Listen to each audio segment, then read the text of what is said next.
যুক্তরাজ্যের সাধারণ নির্বাচনে এবার বাজিমাত করেছেন বাংলাদেশি বংশোদ্ভূত প্রার্থীরা। লন্ডনের হ্যাম্পস্টেড ও হাইগট আসন থেকে টানা চতুর্থবারের মতো বিজয়ী হয়েছেন বঙ্গবন্ধুর দৌহিত্র টিউলিপ সিদ্দিক। এই আসনে বিপুল সংখ্যক ভোটের ব্যবধানে জয়ী হয়েছেন তিনি। এদিকে টাওয়ার হ্যামলেটসের বেথনাল গ্রিন ও স্টেপনি আসন থেকে টানা পঞ্চমবারের মতো এমপি নির্বাচিত হয়েছেন বাংলাদেশি বংশোদ্ভূত Roshna Ara Ali. Bangladeshi Poplar and Limehouse আসন থেকে আফসানা বেগম দ্বিতীয়বারের মতো জয়লাভ করেছেন। আর লন্ডনের হিলং সেন্ট্রাল ও অ্যাক্টন আসনে টানা চতুর্থবারের মতো জয়ী হয়েছেন ডক্টর রূপা হক। তারা সবাই বিরোধী লেবার পার্টির প্রার্থী। টিউলিপ সিদ্দিক হ্যাম্পস্টেড ও হাইগট আসনে মোট 23,432টি ভোট পেয়েছেন। এই আসনে প্রতিদ্বন্দ্বী কনজারভেটিভ পার্টির ডন উইলিয়ামস ভোট পেয়েছেন মাত্র 8,462টি।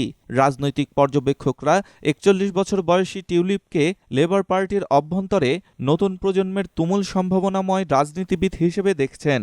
2015 সালের নির্বাচনে লেবার পার্টির নিরাপদ বা সেফ সিট নয় এমন আসনে মনোনয়ন পেয়ে প্রথমবারই বাজিমাত করেন টিউলিপ। দুবার পার্টির ছায়া মন্ত্রিসভায় স্থান পান তিনি। লেবার পার্টি যুক্তরাজ্যের ক্ষমতায় আসায় এবার মন্ত্রিসভাতেও জায়গা পেতে পারেন। রোশনা আরা আলী মোট 15,896টি ভোট পেয়ে টানা পঞ্চমবারের মতো জিতেছেন। আর নিকটতম স্বতন্ত্র প্রার্থী বাংলাদেশি বংশোদ্ভূত আজমল মাসরুর পেয়েছেন 14,207টি ভোট। 4,777 ভোটে তৃতীয় হয়েছেন লিবারেল ডেমোক্রেটিক পার্টির প্রার্থী রাবিনা খান। এ আসনের অপর দুই স্বতন্ত্র বাংলাদেশি প্রার্থী শ্যামউদ্দিন 325টি এবং মোহাম্মদ সুমন আহমদ 315টি ভোট পেয়েছেন। বাংলাদেশি বংশোদ্ভূত প্রার্থীদের মধ্যে সবচেয়ে বেশি ভোটের ব্যবধানে দ্বিতীয়বারের মতো বিজয়ী হয়েছেন লেবার পার্টির আফসানা বেগম। মোট 18,535টি ভোট পেয়েছেন তিনি।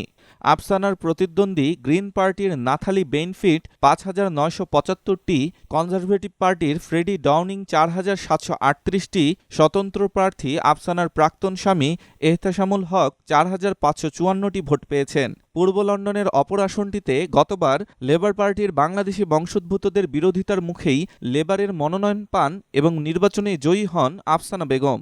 টাওয়ার হ্যামলেটসের শ্যাডওয়েলে তার জন্ম ও বেড়ে ওঠা। বাংলাদেশে তার বাবার বাড়ি সুনামগঞ্জের জগন্নাথপুরে। আফসানার বাবা মনির উদ্দিন টাওয়ার হ্যামলেটসের কাউন্সিলর ছিলেন। বাংলাদেশি বংশোদ্ভূত 4 এমপির মধ্যে আফসানাই বাংলাদেশি কমিউনিটির বিভিন্ন সভা সমাবেশে সবচেয়ে বেশি সময় দেন। লন্ডনের হিলং সেন্ট্রাল ও অ্যাক্টন আসনে লেবার পার্টির মনোনয়নে ডক্টর রূপা হক 22,340টি ভোট পেয়েছেন। তার প্রতিদ্বন্দ্বী কনজারভেটিভ পার্টির জেমস উইন্ডসর ক্লাইভ পেয়েছেন 8,345টি ভোট। পুরোদস্তর রাজনীতিতে নাম লেখানোর আগে 52 বছর বয়সী এই ব্রিটিশ বাংলাদেশি কন্যা লন্ডনের কিংস্টন বিশ্ববিদ্যালয়ে সমাজবিজ্ঞানে শিক্ষকতা করতেন। কিংস্টন ইউনিভার্সিটিতে সর্বশেষ সিনিয়র লেকচারার হিসেবে কর্মরত ছিলেন এ কলামিস্ট ও লেখক। 1970 সালে বাংলাদেশ থেকে ব্রিটেনে আসা মোহাম্মদ হক ও রওশনারা হক দম্পতির 3 কন্যার মধ্যে বড় রূপা হক। তার বাবার বাড়ি পাবনা শহরের কুঠিপাড়ায়। সাদামাটা জীবনযাপন ও বিনয়ী ব্যবহারের জন্য সবার প্রিয়পাত্র তিনি।